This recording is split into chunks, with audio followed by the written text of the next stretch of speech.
Para agradecer a cada uno de los participantes que nos acompañaron el día de ayer en la primera sesión de este seminario sobre peritaje social judicial o peritaje en trabajo social. Como es costumbre, por favor, compárteme en el chat desde qué parte de Latinoamérica nos estás acompañando, tu nombre y apellido, y quiero saber cuál fue la impresión de cada uno de ustedes en nuestra primera jornada de esta formación, una formación intensiva de la que pueden disfrutar con mayor amplitud si desean, porque Fundabric dispone de un seminario integral donde hablamos de temas como la estructura de un informe pericial, la ratificación del dictamen pericial, incluso cuáles son las técnicas e instrumentos que puedo estar desarrollando al momento de estar construyendo el informe pericial. Esto y otros temas vamos a estar conociéndolos un poco a detenimiento acá, digamos de manera breve, pero muy nutrida en nuestro segundo encuentro de esta jornada. Quiero comentarles para quienes tienen la duda si pueden acreditar este proceso formativo, que sí lo pueden hacer. El equipo de ventas, específicamente nuestros asesores académicos, están prestos para brindarle atención, así que usted puede a través de los grupos de WhatsApp de Fundabric preguntar sobre cuál es el proceso para acreditarse en esta formación. También pueden con la acreditación poder adquirir el libro digital de esta formación, donde van a conseguir todo lo compartido de una forma detallada en un PDF. Quiero comentarles también, aprovechando la oportunidad, quiero comentarles que es importante estar atentos a qué grupo pertenecen de Fundabric, ya que solamente los asesores académicos oficiales están en condición de brindar los procesos formativos que están disponibles en Fundabric. Digo esto porque ya hemos recibido solicitudes, información de clientes que están denunciando grupos de WhatsApp paralelos que no tienen nada que ver con Fundabric, que están siendo creados con intención de estafar a nuestros participantes. Entonces, atentos a que los números de Fundabric sean los oficiales, regularmente lo compartimos en nuestras redes sociales. Atentos a los grupos de WhatsApp que sean los realmente oficiales, es decir, los organizados y los creados por Fundabric, y atentos a quienes les dan sus datos. Regularmente nuestro personal siempre incluso está enviando audios de referencia. No tenemos ningún asesor académico que inicie con más 234 o algún número africano. Entonces, atentos y atentas con los códigos de los números que lo contactan. Regularmente nuestros asesores académicos tienen espacios destinados para la atención de los clientes, específicamente los grupos de WhatsApp oficiales. Dicho esto, les doy la bienvenida a el segundo encuentro de este proceso formativo. Si usted aún no se ha suscrito a este canal, puede darle clic a suscribir y activar la campanita, ya que regularmente en este espacio siempre estamos compartiendo información en pro al crecimiento profesional de cada uno de ustedes. Un abrazo gigante, nos encontramos por este espacio y espero tengan papel y lápiz para que disfruten de este proceso formativo, nuestra segunda parte. Bienvenidos. Muy buenas noches a todas y todos los presentes. Por acá nuevamente el profesor Pedro López. Agradecido realmente con el personal de Fundabric que ha estado de la mano conmigo en todo esto. Bueno, a los fines de concluir con esta jornada, este maravilloso curso, voy a proceder a partir de este momento, porque voy a compartir lo que nos corresponde de los contenidos del curso, es cómo o qué datos deben estar contenidos, en este caso un informe pericial de trabajo social. Traje unos bien interesantes, ¿no? Desde el punto de vista de los casos, a los fines de que vean su estructura y vean qué profundo pueden ser, ¿no? Una de las preguntas que me hacían, viera las debilidades que pueden tener estos informes, la estructura de los informes, las debilidades, Y esto aplica en este caso, por supuesto, para lo que son las experticias de trabajo social, psicológica y psiquiátrica, desde el punto de vista de informe pericial, ¿no?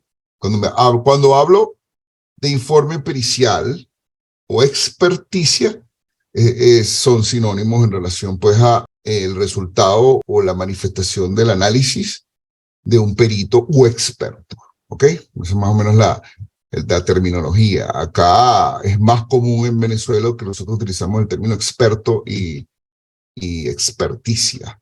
Sin embargo, bueno, perfectamente se pudiera utilizar el término informe pericial o experticia, como le indiqué. Sin más preámbulos, procedo a mostrarles un caso. Vamos a mostrarles acá, primero pues un informe pericial en estructura, en este caso del Cuerpo de Investigaciones Científicas Penales o Criminalística. Las informaciones aquí suministradas en estos informes, bueno, en este caso subsiguiente, son casos que ya tienen sentencia definitivamente firme. Hago la acotación en el sentido, pues, que para fines académicos se está utilizando esta información que pueda, pues, por supuesto, ser de utilidad para que vean la importancia de este abordaje para estos casos. Por supuesto que la primera es la identificación. Recordemos que en las clases anteriores se dejó para las circunstancias de el hecho que los peritos deben ser funcionarios a la administración pública, ¿no? Específicamente los órganos de investigación penal, al Ministerio Público y por supuesto al justicia para que tengan la cualidad de peritos, ¿ok? Esa cualidad de peritos que viene dada por ser funcionario, exige, por supuesto, que sea detallado el organismo por el cual va a ser emanada esa expertise en su encabezado. Aquí vemos por qué la República de Venezuela, esta es una experticia que corresponde al Servicio Nacional de Medicina y Ciencias Forenses, SENAMEF, y, por supuesto,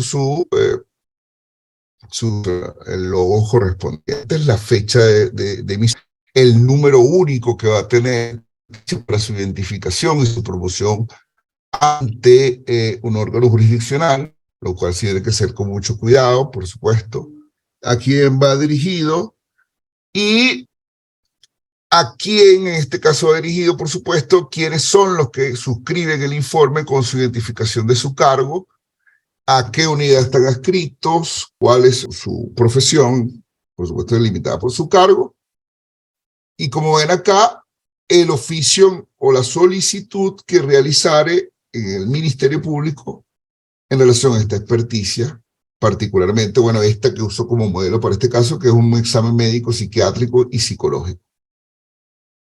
Se ordenaron las dos experticias y este peritaje particular, bueno, tuvo el resultado, tuvo el análisis de un psiquiatra y un psicólogo. Entonces, son, por supuesto, requisitos importantísimos para el peritaje. ¿Por qué? Porque el peritaje que si va a ser utilizado ante la autoridad jurisdiccional, bien sea en el área penal, bien sea en el área civil, en el área de protección, debe tenerse conocimiento de dónde proviene, de quién lo practicó, del carácter de la persona que lo practicó, cuál es su cargo, cuál es su información, y por supuesto quién lo solicita, a solicitud de quién, si es familiar, es del padre, es de la madre, es del juez, a solicitud del Ministerio Público, a solicitud de la defensa pública.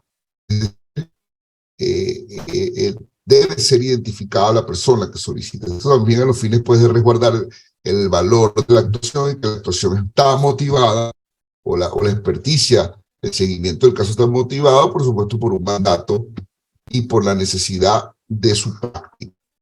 Por eso la importancia del control. Una vez que se inicia esa identificación de ese dato, se continúa con lo que son los resultados, primeramente con la identificación de experticia, en este caso, sobre una persona, sobre un grupo familiar, identificando, por supuesto, con todos los datos personales necesarios para su identificación. Todos los datos personales, fíjense que aquí vemos número de cédula, nombre, nacionalidad, su estado civil, cuál es su grado de instrucción, etcétera, etcétera, etcétera. Y por supuesto, subsiguiente a esto, el motivo de la referencia. El motivo de la referencia viene dado por el verbatim. Acá en adelante voy a aprovechar de traerles un caso bastante interesante. Ese caso logró, por supuesto, una condena con la pena máxima. Lamentablemente es con ocasión a un delito de femicidio agravado. Pero esta experticia fue determinante para la conclusión del caso.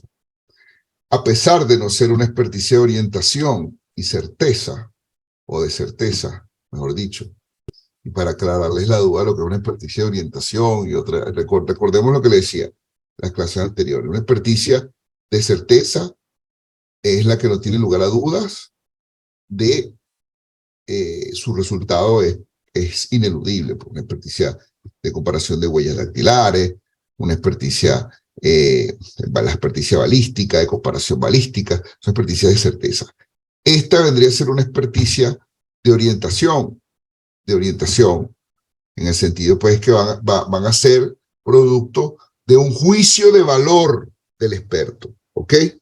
Por eso no se habla de que esta sea una experticia de certeza, porque así como un experto tiene un juicio de valor, otro experto pudiera tener cosas adicionales que decir o otras circunstancias que indicar en relación a esa experticia, lo que pudiera generar su variación, ¿no?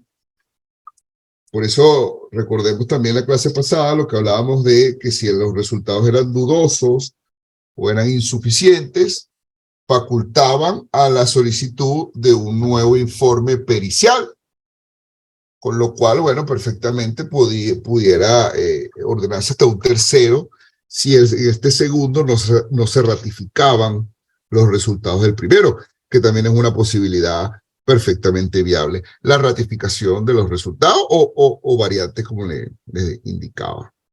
Entonces, acá vemos, y a continuación les voy a señalar este caso que les estaba comentando, el femicidio, porque aquí se requirió la práctica de una experticia de autopsia psicológica. En la autopsia psicológica se requiere la intervención no solamente de un psicólogo forense, un psiquiatra forense, sino también la de un trabajador social forense, o sea, un perito trabajador social forense. Esa terna es la que se encarga de suministrar los datos para sacar la conclusión de esta experticia. Sin más preámbulo, vamos a ir analizando. Fíjense que esta próxima experticia tiene más información detallada y eso es para que ustedes vean lo que se requiere para que ustedes puedan lo que es un informe fortalecido desde el punto de vista pericial, ¿no? Vean acá, esto es un caso, bueno, vamos a ocultar acá los datos. Esto fue un caso, lamentablemente, en este verbatim, que es lo que basa los hechos, es un hecho lamentable donde ocurrió un femicidio que inicia con agregar un combustible sobre la víctima y encenderle fuego, ¿no? Veamos acá que se hace un resumen completo de todos los hechos, ¿ok? De cómo ocurrieron las cosas. Se suministra la información de que el señor estaba ebrio, de que estaban peleando, que hubo unas circunstancias y lo más interesante del caso acá, y lo que ustedes están viendo en relación a este verbatim, es que este es el verbatim del propio agresor. En este caso, no estoy hablando específicamente de la víctima ni del abordaje que se le haya hecho al grupo familiar primario de apoyo, donde la intervención del trabajador social fue determinante, sino que acá se le hizo un abordaje también social al agresor, a su entorno social, al victimario, ¿no? Donde se determinó que, bueno, que era una persona que había venido pues de una vida bastante complicada y que resultó siendo pues un femicida. Fíjense que acá se agrega su verbatim, donde él admite que estaba bebiendo, donde él admite que los fósforos, que fue un accidente, que estaba echando broma, algo, por supuesto, manipulado. Fíjense acá, relación del caso. Una solicitud de relación del caso muy importante, porque va detallada a preguntar y a identificar dentro de la experticia y delimitar, por supuesto, para los fines de análisis y del fortalecimiento, relación del daño con la víctima. Bueno, pareja.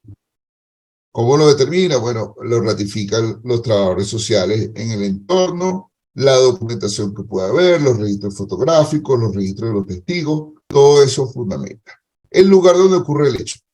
Siempre es importante el trabajo social, el psiquiatra forense, y eso se lo digo porque he visto debilidades, siendo su una debilidad, no colocar el verbatim tal cual, porque eso puede generar nulidades importantes, ya que debe utilizarse el verbatim tal cual de la persona, porque si ese conocimiento llegare a esa persona, llegara a ser distorsionado, pudiera afectar severamente el resultado de la experticia. Entonces es muy importante como debilidad, y ustedes tengan claro que esos verbatim que ustedes van a relacionar de la persona que vayan a entrevistar, en este caso, sea transcrito de manera exacta y no parafraseado. Mucho cuidado con ese detalle. En este caso, bueno, dice que están en la parte, que subió a la escalera, él manifiesta más o menos la cosa. Miren acá cómo se desglosan cada uno de los detalles de manera separada. Fíjense. Horario en que ocurrió el hecho. 7 y 8 p.m. Presencia de terceras personas. ¿No? Están los hijos y después salieron los vecinos. Esas terceras personas pueden ser objetos de la evaluación y la entrevista del trabajador social forense. Son objetos, de hecho, porque a veces el vecino, cuando usted hace un análisis y va al lugar de los hechos y ve el lugar, ve la residencia, ve la casa, es importante esa entrevista, es importante ese abordaje para ver quién escuchó algo o quién puede aportar datos de los comportamientos recurrentes en esa casa, cómo era el trato, cómo era todo. Entonces, vemos presencia de terceras personas, solo estaban los hijos de ella, Namar, Jeremy, después eran los vecinos, la señora Gladys, los hijos de ella. Ingestión de alcohol, otra sustancia por parte de la víctima, previo a su muerte, niega la víctima. Ahora, por parte de él, al momento ambos, él o ella, armas, no portaban armas. ¿Cuál fue el medio utilizado por el victimario? Fuego. La gasolina, el prendifósforo, Posibles motivaciones, antisocial y material. Bueno, interés sexual por adolescentes, es un caso bien complejo porque acá habían otras personas involucradas, esos datos. Esa persona para ese momento ya tenía diferentes circunstancias complejas con la víctima en relación, y por supuesto, fíjense que otra pregunta es cómo eran las relaciones sociales entre la víctima y el victimario. En este tipo de información es que complementar todo lo que son los abordajes estos sociales de los vecinos, lo que decía anteriormente, ¿no? Que sean conflictivas, violentas, si escucharon gritos, si escuchan espectáculos, si escuchan agresiones, si escuchan ataques. ¿Qué sentía el victimario por la víctima? Bueno, ambigüedad. Yo sentía una cosa demasiado grande, por Yesenia cambió mi vida, ajá. Estas son las cosas que también son interesantes, porque ese trabajo social, a través de estos testigos, puede aportar datos por lo menos, si escuchaban gritos, si habían visto algún vecino signos de violencia sobre la víctima, morado, maltrato hacia los niños, gritos de los niños. Todas estas son informaciones que quedan detalladas de manera separada por la víctima. Y por supuesto en las entrevistas, que esto es lo que va a dar el conocimiento puntual para fortalecer la investigación. Por lo menos, ¿Cuál fue la actitud de la víctima al momento de los hechos? Bueno, fíjense, solicitó ayuda. ¿Qué pasó? Porque, bueno, hay víctimas que de repente contraatacan o van, se protegen.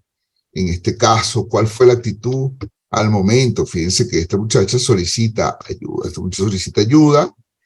Ella gritaba y necesitaba agua. Bueno, fíjense las condiciones. En el momento que hay que quemarla, agarré el pipote de agua, lo volteé, me mojé, yo primero, luego la mojé a ella, la abracé mojado para apagarle, ella se sentó en las escaleras, trataba de apagarla, no sé cómo palma, describiendo el hecho tan atroz y tan terrible. Cabe acotar, por supuesto, que este sujeto hace esto con la víctima embarazada, ella estaba en estado de gravidez.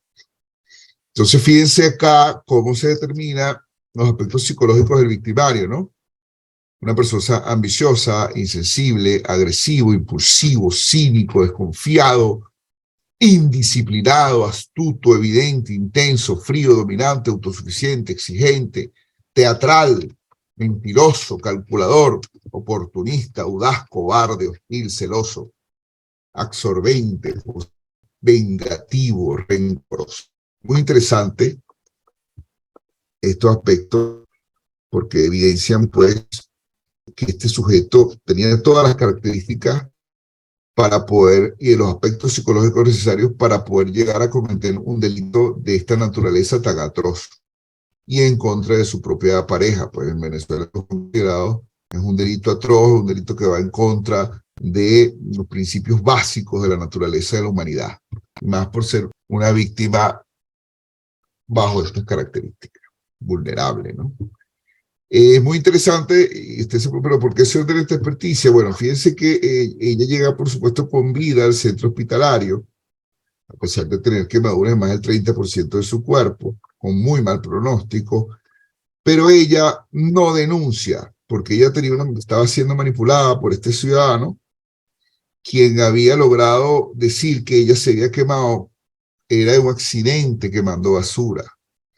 Y la investigación de este hecho se inicia 4 meses después, porque ella duró 4 meses, vamos a decirlo así, de agonía, que terminaron en su muerte, y es que se inicia posterior a su muerte la investigación, se le hace el abordaje adecuado al caso y se solicita la práctica de esta experticia como necesidad porque existían dudas sobre la posible causa de muerte, además que había pasado tiempo. En las investigaciones siempre nosotros utilizamos una frase que dice tiempo que pasa, verdad que huye en el tema criminalístico, porque si tú no abordas de manera rápida una investigación, pasa mucho tiempo, puedes perder pruebas importantes.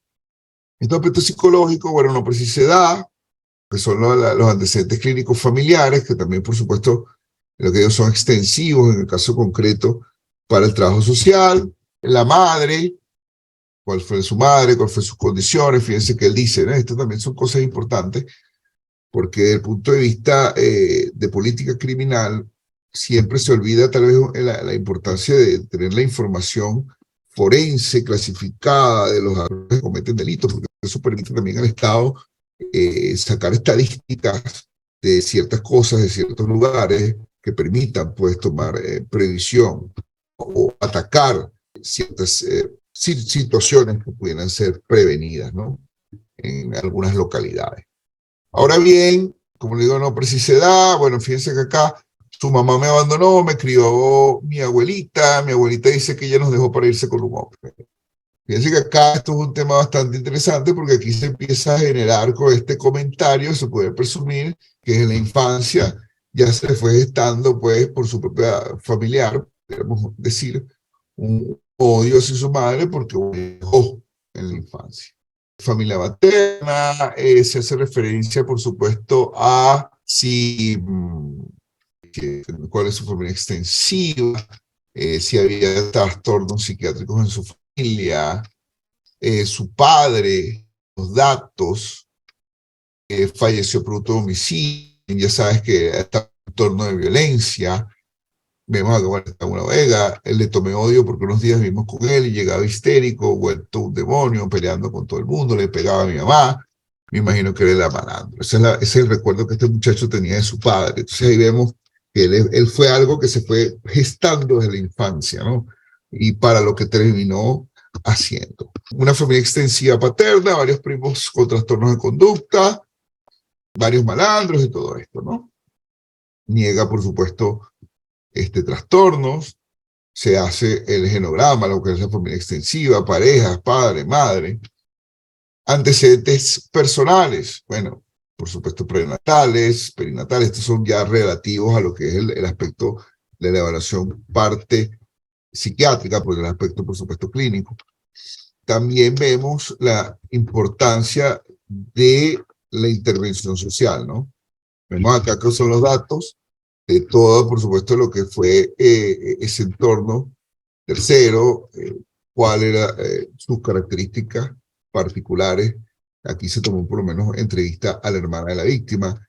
La entrevista social de la hermana de la víctima fue sumamente importante porque suministró muchos datos de la muchacha de la adolescencia, por lo menos su deseo de mantener una familia, su deseo de que había sido víctima de abuso en la adolescencia, etcétera, etcétera. Vemos acá que también vemos Rabo en la infancia, que es un muchacho que su infancia fue caótica, que si acaso tuvo 2 regalos del niño Jesús, no sabía lo que era que le cantara un cumpleaños, o sea, fue algo que fue gestándose en violencia y en ataques. Acá en su adolescencia refiere, pues, que bueno, que estaba expuesto, por supuesto, con malandros, que bebían, que practicaban actividades de brujería, etcétera, etcétera. Es importante que aquí se confrontó, porque esa es la facilidad o lo interesante de estos abordajes, ¿no? Que permiten confrontarlos y permiten que los expertos jueguen dependiendo del conocimiento del expediente, porque en un caso de esta naturaleza hay que poner en contexto al experto. El expediente es el trabajador social, puede darle por lo menos este caso fiscal del Ministerio Público, indique más o menos cuáles las condiciones y circunstancias del caso, para ver qué pruebas ha obtenido hasta ahora, para ver de qué manera puedo utilizar eso en mi favor. Fíjense que este muchacho luego es confrontado. ¿Por qué? Por ver el conocimiento obvio de tantas actividades, y es un hecho tan atroz, que sí admite que se venía involucrando, pues acá lo pueden ver, en conductas delictivas que fue enumerado en su verbatim anterior. Porque claro, ellos van hablando, por supuesto ya ahí está la intervención de lo que es el psiquiatra y el psicólogo a los fines de determinar su manipulación de los hechos o que diga cosas distintas a las que manifiesta, y él, luego de que lo confrontan, admite estos hechos. Enfermedades sufridas, tuvo un accidente con moto en su dolor, lo cual también le generó una fractura en la cabeza. Estado psicoevolutiva, satisfactorio, desarrollo psicoevolutivo satisfactorio, control de esfínter satisfactorio, o sea, todos estos detalles. Fíjense lo detallado. Esto da un carácter bastante completo al informe. Por eso, desde el punto de vista de los cuestionarios que ustedes hagan, desde el punto de vista, y los verbatim deben ser también bien específicos para que pueda tener un resultado con estas características. Escolaridad también es muy importante. Cómo era su comportamiento dentro del colegio, que eso también abarca el trabajo social, en un supuesto, cómo era el comportamiento, cuáles eran las características de la víctima en su trabajo, cómo se comporta el señor en su trabajo. Todos esos son elementos que se tienen que ir recabando en el campo para poder tener conclusiones detalladas que no dejen lugar a duda del contenido del trabajo. Acá, bueno, fíjense, escolaridad detallada, cómo era su socialización. Esta parte, por supuesto, bueno, si perteneció a grupos de comportamiento delictivo. Él dice que, bueno, ya están muertos, unos por asesinos, otros por violadores, imagínense usted, otros por sobredosis. Eran sus compañeros de trabajo. Dime con quién andas y, bueno, te diré quién es. Preferencias lúdicas, jugaba papagayo, niega cualquier tipo de ludopatía. Fíjense qué comportamiento. Muchos tienen conflictos en el ámbito socioeconómico, conflictos en el ámbito laboral, conflictos judiciales, antecedentes penales, antecedentes de hechos de violencia no encausados judicialmente, conflictos con la ley siendo adolescente. A los 17 años, bueno, jugando carnaval, lanzó una bomba de agua, lo que estuvo detenido por 72 horas. Hábitos antisociales, bueno, quedan detallados acá. Ingestión habitual de bebidas alcohólicas y otras sustancias. Sexualidad. Bueno, referido a relaciones sexuales, todo es detallado, especificado y clasificado dentro del informe forense. Entonces, hábitos psicobiológicos, apetito aumentado, sueño, desde pequeño tengo muchas pesadillas, sueño con cosas feas, me buscan para matarme, espanto, muy poco con cosas bonitas. Higiene personal, 2 a 3 veces al día, cepillado dental, 3 a 4 veces al día. Evacuación, todo detallado, todas sus circunstancias particulares. Bueno, aquí está el resultado del examen mental de esta persona. Ya, por supuesto, un examen resumido y detallado por parte, pues, del equipo psicólogo y psiquiatra, con todo el abordaje social, como les digo previamente, que funge también en informe anexo a esto. Esta experticia corresponde a los 3 informes, tanto el psicológico, el psiquiátrico y el social, enfocados, por supuesto, cada uno en su área de abordaje y concatenando los resultados para poder tener una impresión, por supuesto, más completa del abordaje de lo que fue este caso. O sea, aquí vemos, pues, que se determinaron en varios ejes lo que le decía la identificación, por supuesto, de dónde se obtiene. Fíjense que aquí está, el experto determina que según el DSM-4, TR y el CIE-10, que son los manuales diagnósticos de enfermedades mentales, que es el instrumento que le está usando para clasificar los posibles trastornos de este sujeto, deben ser señalados en la experticia. Vemos acá, en muchos casos, cómo se omite esa clasificación dentro de una experticia, por ejemplo, psicológica, lo cual le resta, como le digo, genera dudas en su resultado, porque es el DSM-4, TR y el CIE-10, hoy día creo que va por el CIE-11, no sé si el 12, son los manuales clasificatorios que clasifican las enfermedades mentales, en este caso, por ejemplo, en el baremo del trabajo social, si usted va a utilizar por lo menos una teoría, debe identificarla, en el caso concreto, señalar sus características. Y primer punto, en este caso, fíjense que se señalan trastornos clínicos. Bueno, determinaron en el eje 1 un trastorno mental y el comportamiento, otros factores pueden ser la atención clínica, problemas paterno-familiares, ambos padres abandonaron su rol, trastorno de la personalidad, tiene un trastorno mixto de la personalidad, no tiene retraso mental, tiene algunas enfermedades médicas, ¿ok? Antecedentes de haber presentado traumatismo craneoencefálico. Y bueno, tiene problemas psicosociales y ambientales, pues, porque tiene problemas relativos al grupo primario de apoyo.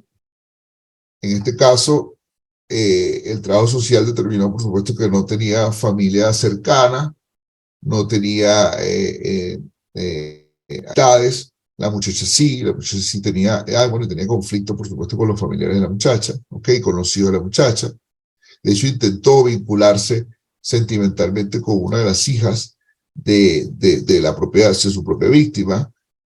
Problemas relativos al ambiente social, por supuesto, porque su entorno también.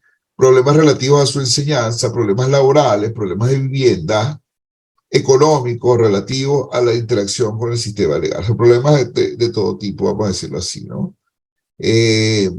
Síntomas graves, por supuesto, en una actividad global. ¿Cuáles fueron las conclusiones de este muchacho? Bueno, lamentablemente, se trata de una persona de muy alta peligrosidad con un pronóstico de recaída. Este fue uno de los pocos informes forenses que determinaron, pues, que esta era una persona con una muy alta peligrosidad, y con esto se logró una condena por lo menos en un recinto de máxima seguridad de Venezuela, como fue El Dorado, ¿no? Por la contundencia de esta investigación. Fíjense acá, esto es muy importante. Bueno, hay una patología psiquiátrica, sin embargo, por todas esas enfermedades que se encontraron, sin embargo, no producen interferencia en su capacidad o en la conciencia que diferencia lo bueno y lo malo, y el raciocinio de saber, por supuesto, la responsabilidad de los actos que asume, la voluntad de hacerlo.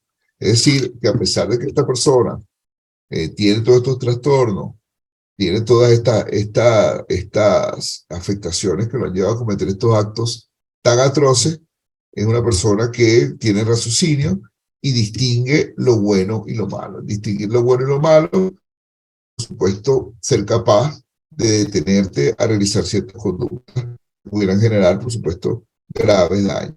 El hecho de tú representes esto es lo que te puede hacer imputable de un delito o no.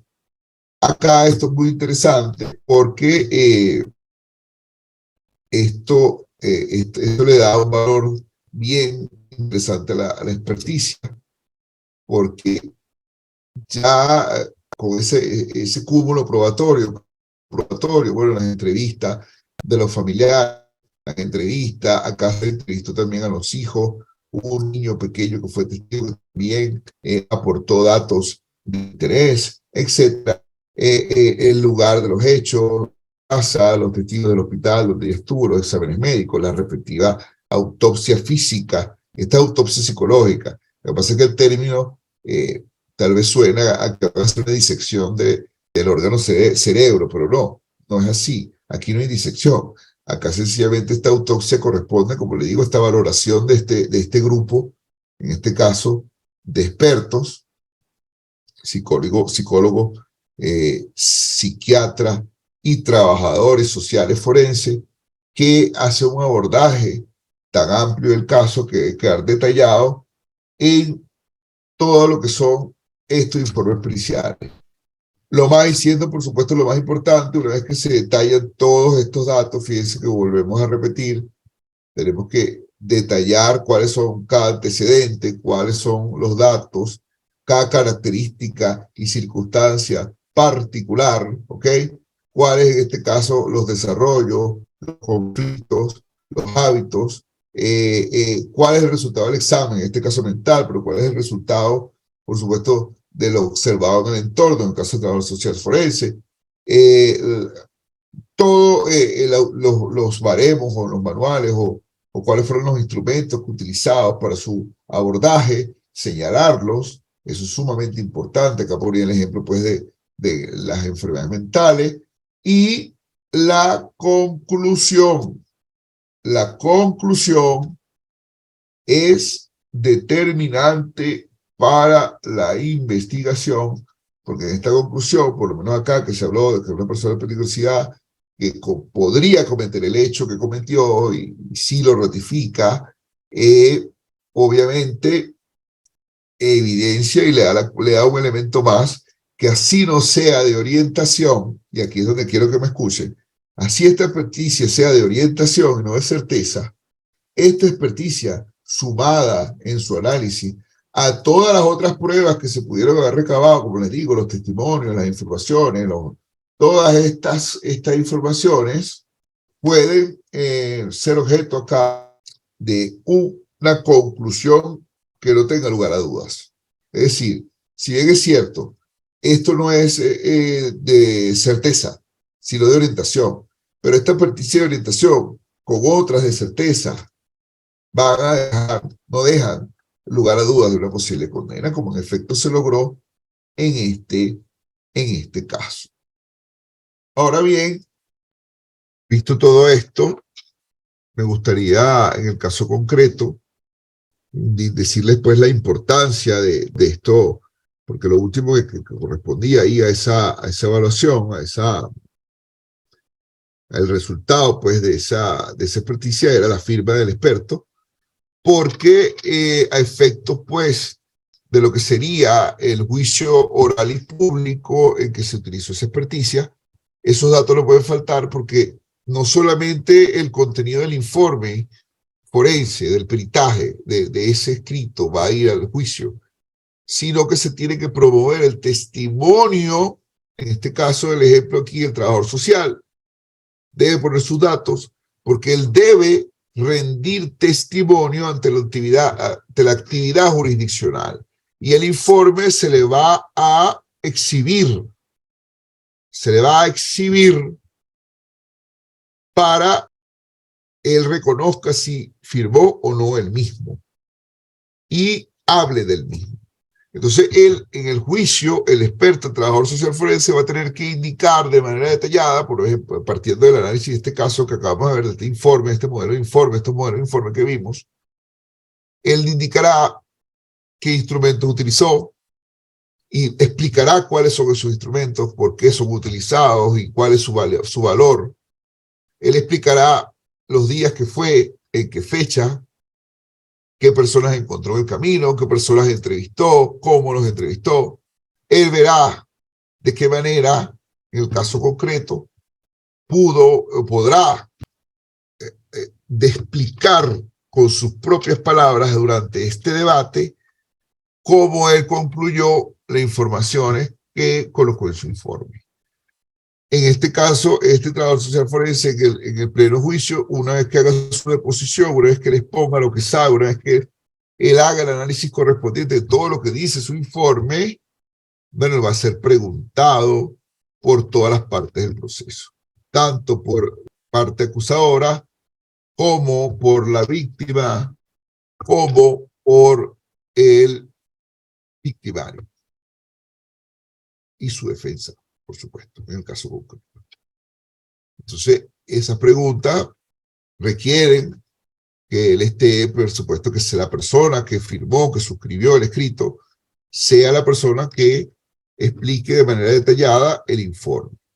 Acá en Venezuela, visto que, bueno, que a veces las subsiguientes reformas de nuestra norma, hemos encontrado cosas como, por ejemplo, que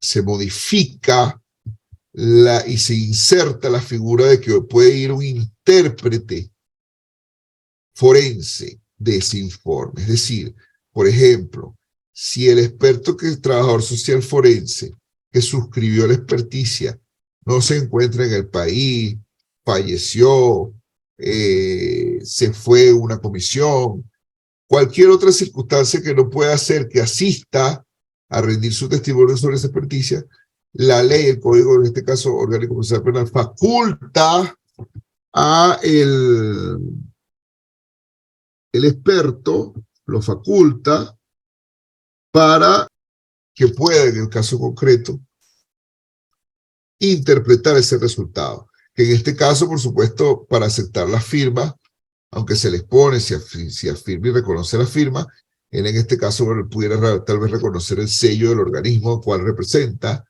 y decir tal vez cuáles eran los datos del trabajador, si los conoce o se los indicaron al momento de que lo designaran como experto. Entonces, partiendo de eso, es importante que tengan conocimiento que ese intérprete, bueno, va a ir tal vez con ciertas debilidades a declarar. ¿Por qué? Usted dirá, ¿por qué va a tener debilidades? Porque su testimonio se va a basar únicamente en lo que esté en el informe. Es decir, que si el informe es insuficiente, si el informe forense es débil, este intérprete y este juez y las partes del proceso van a poder solamente tener conocimiento de las cosas que se reflejen en el informe y en esa insuficiencia. En cambio, si el experto que practicó la evaluación y la experticia requiere, en el caso concreto, el conocimiento pleno de todo lo que él observó, porque él estuvo allí. Es decir, él estuvo presente y él la elaboró, él entrevistó a las personas. Entonces vean que no es lo mismo como fungir un intérprete a que sea el mismo experto que realizó las evaluaciones el que va a deponer. Sin embargo, vean aquí, y aquí sí hago un énfasis importantísimo, sobre esto, que el hecho de que esta posibilidad, en el caso de Venezuela, esté latente, ¿no? Y eso puede ser consecuencia de lo que tarda la investigación, de lo que se dé, el tiempo que se dé en las audiencias y el retraso que se pudiera generar en el proceso. que ese tiempo, bueno, va en perjuicio de que estos expertos se mantengan, por ejemplo, por lo menos activos. Entonces, esto requiere, por eso de aquí radica, como les decía, la importancia que el informe se explique por sí solo. Que los informes forenses tengan tanta contundencia y tengan tanto detalle que así el experto que lo suscribió no vaya o no esté presente en el momento para realizar su interpretación, o no sea posible por circunstancias ajenas a realizar su presentación, entonces que este informe sea suficiente. Ahí radica la importancia de esa información. Bueno, con esto procedo. A partir de este momento, vamos a hacer un pequeño paréntesis.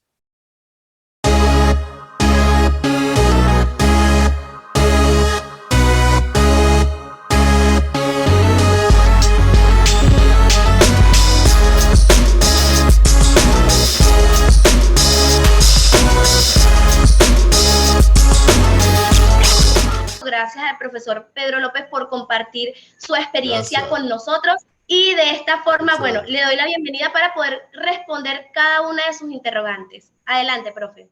Vale, gracias. Un gran saludo, de verdad. Y bueno, nuevamente encantado de la oportunidad de estar en estos espacios de conocimiento que ustedes abren aquí a Latinoamérica. Muy agradecido. Un saludo a todas las personas. Gracias por su feedback positivo. Me instan pues a seguir adelante y a continuar, bueno, en esta labor de compartir estas experiencias, ¿no? Porque todos son, tal vez la oportunidad que uno haya tenido esos trabajos y esos casos y esas vivencias te da ciertas circunstancias que puedes compartir, ¿no? Y es muy bonito eso porque creces en conocimiento. Y esa es la idea, compartir siempre el conocimiento y ayudar a crecer. Uno crece mucho en ese proceso. Una de las inquietudes más era la estructura del informe, ¿no? En relación a la estructura del informe, era la misma que vieron en la ponencia anterior, donde yo definía primero la identificación. O sea, esa estructura, esa forma en que fue narrado el informe hasta la conclusión, esa es la estructura del informe forense. Es decir, inicias, por supuesto, con de dónde es el organismo que se está encargando de hacer el peritaje o el que avala la institución de donde se está el trabajador social forense. Ese informe, a quién va dirigido, quién lo solicitó y bajo qué solicitó específicamente. El ejemplo que le mostré era una fracción. Esa experticia, el resultado de la experticia de ese caso fue de aproximadamente unas 18 páginas. Es un informe extremadamente extenso. Lo que ustedes vieron fueron unos pequeños fragmentos apenas de lo que realmente fue ese resultado, porque el informe contiene el verbatim de todas las entrevistas y de todas las evaluaciones y de todos los expertos, por supuesto que pasaron, y todo el proceso. Estamos hablando de un caso, en ese caso en particular que se estaba analizando, donde, bueno, estaba la víctima, se entrevistó a su hermana, a su mamá, a sus hijos. Todas esas personas pasaron por los 3 evaluadores. Ellos reconstruyeron a la persona porque precisamente el trabajo en cada una de las áreas, ellos firman como un conjunto de expertos, porque es un peritaje específico. Por lo menos si el peritaje va a ser exclusivamente en trabajo social, bueno, se firma solo la parte del experto en trabajo social, perito en trabajo social, que lo suscribe, que lo realiza, pero bajo la misma estructura que ustedes vieron allá, ¿ok? Ahora, ¿qué va a ver el perito? Bueno, usted va a dar su diagnóstico social. Él va a ver las circunstancias donde se desenvolvía esa víctima, ¿no? Partiendo del ejemplo del caso anterior. O sea, cuál era su circunstancia, cuál era su entorno. el daño social, las consecuencias que va a acarrear socialmente ahora a ese entorno después de su deceso, de su fallecimiento. Entonces, vemos esas secuelas sociales. Eso es lo que va a determinar en este caso el perito social en ese entorno, en esa colaboración de ese análisis, partiendo del ejemplo lo que vimos en la clase anterior. Bajo esa estructura, entonces, ¿qué vas a poner? Bueno, los datos exactos, por supuesto, el que suscribe, posteriormente se señala los datos de la persona con la que se está haciendo la evaluación, el motivo de consulta, o sea, ¿qué pasó? Y ahí lo que cuando yo les explicaba, Servatum es ese fragmento, y ese fragmento que van a colocar ahí, o sea, yo les describía, creo que de repente no me expliqué bien el inicio, pero realmente yo les describí en la ponencia anterior detalladamente la estructura del informe pericial, precisamente en unos informes periciales originales, porque así vivan precisamente. Lo que pasa es que, claro, partimos de un caso, después le coloqué precisamente para que ustedes vieran cómo iniciaba, cómo era ese encabezado y posterior contenido hasta que llegas abajo a la firma donde suscribes como experto que, como indicaba al final, es el que va a deponer, el que va a hablar en el juicio oral y público, ese perito. Por lo menos en este caso, los tres peritos, lo que pasa es que, claro, los fragmentos que puse fue de la parte psicológica, porque era lo que tenía el contenido de ese gran expediente y eran del agresor.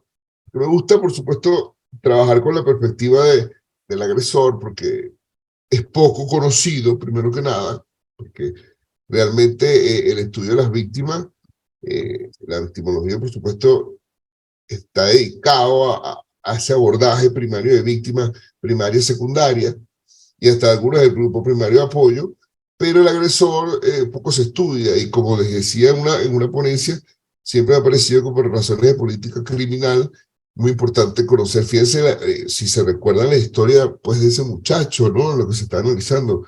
Fíjense qué entorno tan hostil donde este muchacho crecía. No había un cumpleaños, nada de esto. Entonces, ¿cómo se obtiene esa información? ¿Cómo se resalta esa información? Bueno, a través de ese trabajo social. Porque, ¿qué pasa? Fíjense que si ustedes se dieron cuenta, en el informe se decía que era una persona manipuladora, mentirosa, de todo, pues.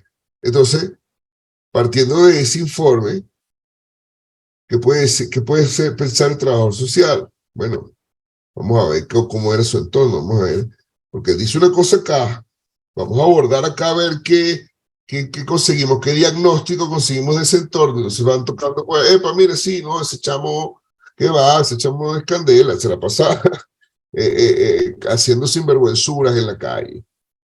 Entonces, ahí te vas creando tu estructura del informe, ¿no?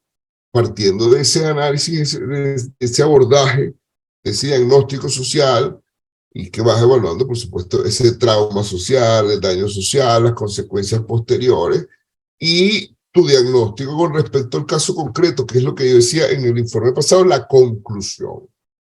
Esa conclusión ya es pues prácticamente la base de la cual se va a usar ese informe, pues fue positiva, negativa, hay un daño social, se ratifican los testimonios y esa experticia se suma a el cúmulo pues de otras pruebas anteriores para tener una riqueza y bueno, lograr un caso concreto. En el caso por lo menos de una investigación penal, que es lo que estábamos hablando, o el ejemplo pues específicamente que colocamos. Una pregunta que me pareció muy interesante es si habían sanciones para un informe forense mal elaborado. Sí, es gravísimo pensar en un informe forense mal elaborado porque eso puede traer consecuencias no solamente para el trabajador social forense, sino por supuesto para la persona pues, sobre la cual se hizo ese informe. Porque si el informe es insuficiente, es errático y da una información que no corresponda y de repente no fue un error mal, sino que estaba el secretario nuevo transcribiendo los resultados y se equivocó, y pega otro informe, puso otro nombre, y bueno, cosas que pueden pasar. Y ahí hablamos de una negligencia, entonces lo firmó y no lo leyó, y bueno, lo pasó así. No todo a veces, como le digo, por eso me gusta poner siempre ejemplos, porque pasan tantas cosas, ¿no? Así como un informe insuficiente pudiera ser impugnado, y me retracto a la clase 2, por lo menos cuando explicaba precisamente el contenido, lo que tiene que tener ese informe, porque ese contenido, faltar alguno de esos elementos, le quita carácter probatorio y pudiera ser desechado en este caso por el juez que esté haciendo las evaluaciones respectivas. Entonces, una vez que ese rechazo se hace, se impugna la prueba y se pierde, por ejemplo, pudiera ser. Entonces, en materia por lo menos de investigación penal, siempre se tiene que trabajar en la estructura del código en fase de investigación, que sea una prueba lícita, pertinente y necesaria, o sea, que tenga que ver con esa investigación, que se requiera su necesidad en el expediente, en el caso de esto, porque habrán casos, por lo menos fíjense, este era un ejemplo, por eso me parece de particular interés en la academia en este caso, porque, y recuerdo que uno de los expertos forenses, Tommy Fropper, que Dios lo tenga en su santa gloria, él decía, cónchale, pero tenemos que sacar, bueno, aquí en su honor, saco estos fragmentos, que Dios lo tenga en su gloria, de este caso, porque esto fue una investigación en su momento bastante grande para nosotros, pues, y fue muy novedoso. Se obtuvo muchísima información y nosotros logramos acá que él, o sea, terminara admitiendo los hechos prácticamente en el informe, pues. Y ese es el trabajo, lo importante de esa cohesión de ese equipo de trabajo, ¿no? Como le digo, por eso, no sé si se recuerdan, en la norma en violencia de género, los equipos interdisciplinarios, la Ley Orgánica sobre Protección del Niño y Adolescente, los equipos interdisciplinarios, todos estos equipos interdisciplinarios que están presentes en estos organismos, cuenta con un trabajador social, y el trabajador social va a dar su opinión, va a intervenir, va a ir a ver a los niños, va a ir a ver a la familia, va a ir cómo se desenvuelven. Esa es la idea, o sea, ese diagnóstico es necesario, es importante y es determinante a la hora de un caso, ¿ves? Entonces, obviamente, hubo algún error de transcripción, hubo algún error de interpretación, o bueno, sencillamente se quiere impugnar porque se considera que se transcribieron mal los hechos y que lo que la persona dijo no fue eso.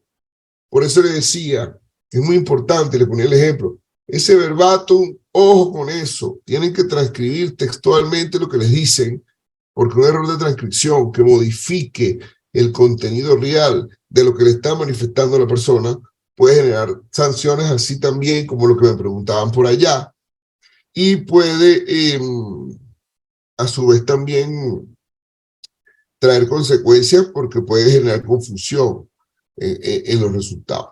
Recordemos que la finalidad del peritaje judicial es ir a declarar al foro, pararte a declarar en tu juicio oral y público. Ese es el fin. Que por supuesto no todos los casos van a llegar a ese juicio, bueno, es otra cosa, pero esa es la finalidad. Entonces, es un informe que tiene que ser elaborado, su contenido dirigido a satisfacer un pronóstico de condena de un hecho, por lo menos en materia penal. Es decir, tiene su aporte, debe ser suficiente, con la oportunidad de que en el juicio oral y público esté presente el juez, la defensa, la parte acusadora, y le hagan preguntas a ese perito social, porque van a estar allí. Ese es lo que conocen como el contradictorio, lo que se conoce en derecho. Entonces, partiendo de este diagnóstico social, de este daño social, de este trauma social, que es lo que se va a identificar acá en este peritaje, Y va a depender del caso, pues, porque no es lo mismo estos contenidos acá de lo que se trabaje, por ejemplo, en violencia contra la mujer. En el caso concreto, por competencia de derecho penal, en caso que sean víctimas niñas, niños, se separa la competencia, o régimen de protección de niños y adolescentes, que entonces es derecho civil, o el procedimiento del derecho civil. Por eso en las ponencias anteriores le hice las clasificaciones, porque dependiendo del proceso va a ser distinto el informe. Sin embargo, la estructura siempre va a ser la misma, consecuente. ¿A quién va dirigido? El número de identificación, a quién, por supuesto, quién suscribe, les pertenece sus datos, su ubicación, qué cargo pertenece, qué cargo tiene, a la persona que le van a hacer la evaluación, los datos que necesitan, los datos que el motivo por lo cual se genera, si van a colocar un verbatim, transcribirlo textualmente, luego hacer los diagnósticos correspondientes de cada situación hasta llegar pues al final de lo que es la conclusión. Esa es la estructura, si se solicita su actuación. Porque en muchos casos, voy a ponerle un ejemplo en la jurisdicción de violencia contra la mujer. En la jurisdicción de violencia contra la mujer, por lo general, no en todos los casos se pide la intervención del equipo multidisciplinario. Se solicitan en algunos casos evaluaciones psicológicas, evaluaciones psiquiátricas, se amerita, dependiendo de las condiciones, dependiendo de lo que sea la investigación. Y solamente en casos donde estén niños involucrados, donde las relaciones parentales se vean conflictivas y se evidencie que viven en viviendas multifamiliares, que también es común, pues, acá en Latinoamérica, esas casas que tú sabes que tiran retabando y casi vive, bueno, 3 generaciones de familia viven ahí en la casa completa. Entonces, va a depender de la investigación. Por lo menos acá, el Ministerio Público, si una investigación, un fiscal le llega la necesidad, porque estamos hablando de un caso de esto, un entorno, un lugar de repente, un edificio abandonado, hay que ver, tiene que obtenerse una información primero, y el que va a investigar, bueno, sencillamente, mira, yo quiero la intervención de peritaje y solicita la autorización a su superioridad, que viene a ser las direcciones. Pues la dirección evalúa el caso y si considera que se requiere, pues, por lo complejo, manda la autorización para que active o designe a la comisión, en este caso multidisciplinaria, que es lo que llama la ley, lo que le llamamos en la clase anterior la autorización, y lo que mismo en el ejemplo, pues, ¿quién solicita la evaluación? Porque debe responder a una solicitud. Yo por experiencia, yo les pudiera decir que lo más complejo es la cantidad y el tiempo y la capacidad humana, ¿no? Porque a veces te asignan 10 informes y tienes 3 días para hacerlo, por ponerte un ejemplo. Entonces tienes que ir a hacer diagnóstico, tienes que transcribir el informe en algunos casos. O sea, esa parte yo admiro mucho a los funcionarios públicos. Bueno, yo fui funcionario público por 20 años. Es un trabajo de verdad arduo, porque las cantidades a veces en este tipo, por eso yo mencionaba el síndrome del burnout, porque esos son informe, y eso puede generar en la praxis errores como los que les comentaba, ¿no? Que se copió, pegó, se me fue el nombre, porque, mira, vale, uno es humano, somos humanos. Podemos sencillamente desgastarnos y, ¡ay! Se nos fue qué sé yo, se me empañaron los ojos, porque son cosas, pues. Yo creo que lo más difícil es eso, la capacidad de respuesta muchas veces del Estado, porque si es zonas remotas, entonces no tienen vehículos para trasladarse, o si es una zona de alta peligrosidad, de alto riesgo social, y que entonces, ¿quién se mete usted? Que usted se mete solo para allá. Que, bueno, vamos a ver, obviamente no es el tema de que, pero es el tema de que sean atacados por una banda delictiva, un sector peligroso, de repente corren con suerte y no pasa nada, pero pero son variables que hay que considerar, pues, son circunstancias que hay que considerar. Yo creo que el conocimiento se va adquiriendo, ¿no? Y la ventaja que tiene un perito judicial ante otros funcionarios es que va a tener la oportunidad de ver casos como este que les mostré, que otro trabajador en otras condiciones no va a ver. Y eso es una experiencia enriquecedora y una oportunidad, por supuesto, de hacer justicia o de colaborar con la justicia en relación a un hecho tan atroz como este, pues. Sin embargo, acá cuando tú logras una condena satisfactoria, implacable, con todo el peso, eso es de verdad un logro, ¿no? Porque ustedes dirán, bueno, está mandando a alguien a la prisión su vida, sí, pero de alguna manera es alguien que cometió un delito y un delito tan atroz que eso es lo que merece, pues, y eso es lo que establece la norma y eso es lo que corresponde. Y para hacer eso, uno tiene que tener certeza y estar, digamos, con una investigación que no haya lugar a dudas que ese hecho ocurrió. Porque una investigación o ese peso o ese trabajo no debería dejar lugar a dudas. Y es otra recomendación que les pudiera hacer en relación a lo que están en el área, por supuesto, de trabajo social, que siempre eviten hacer informes dudosos, siempre sean concretos en su idea, no las dudas, lo ambiguo genera confusión y también genera error en todo lo que comentaban y preguntaban anteriormente. Entonces eso no es la idea, no es la idea. La idea es que sus informes sean claros, precisos y técnicos. En el proceso de protección de niños y adolescentes, por ejemplo, el trabajo social está presente en todo, o sea, en todo, en todo. Es inevitable que no esté presente un trabajo social, bueno, de repente que esté enfermo y sea el único el cargo, cosas que pudieran pasar, ¿no? Pero en ese circuito.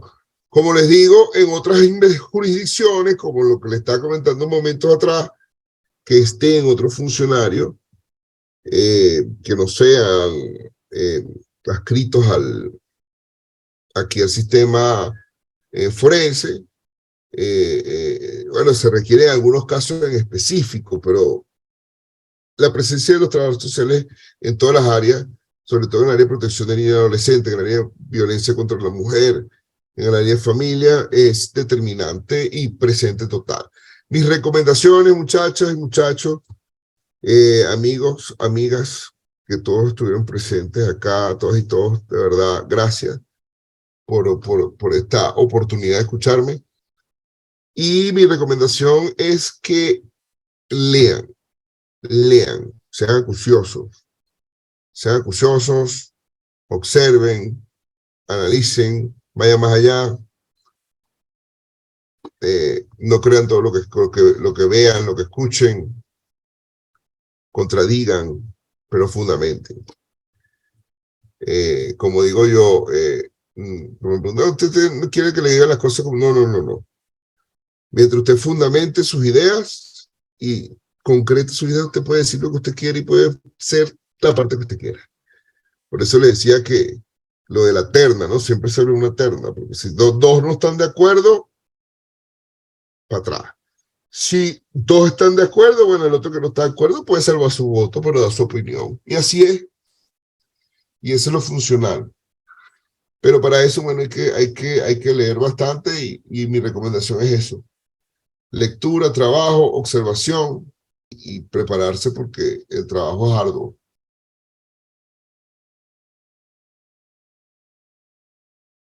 De verdad, muy agradecido a todas y todos los presentes en la tarde-noche de hoy. Un saludo a todos los países de Latinoamérica, incluyendo pues Venezuela, que están acá presentes y de otros continentes. Muy agradecido.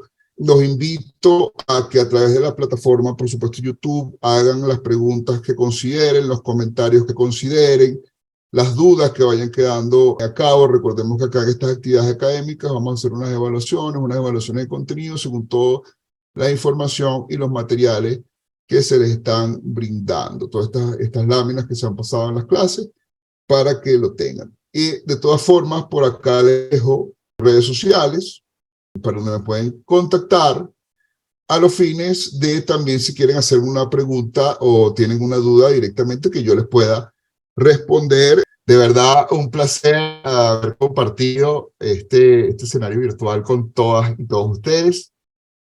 Agradecido nuevamente con Fundabric, felicitándolos siempre por estas iniciativas académicas, siempre en pro del fortalecimiento de la academia, de los trabajadores sociales forenses. Son unas áreas, como les digo, tan necesarias y tan importantes, ¿no? En el abordaje hoy en día, instando, por supuesto, a todos a continuar fortaleciendo siempre sus conocimientos. Bueno, un placer y que tengan una excelente noche. Recuerden escribir sus comentarios, darle like a los videos, seguir las páginas, pendientes de las evaluaciones de contenido. Un gusto, feliz noche.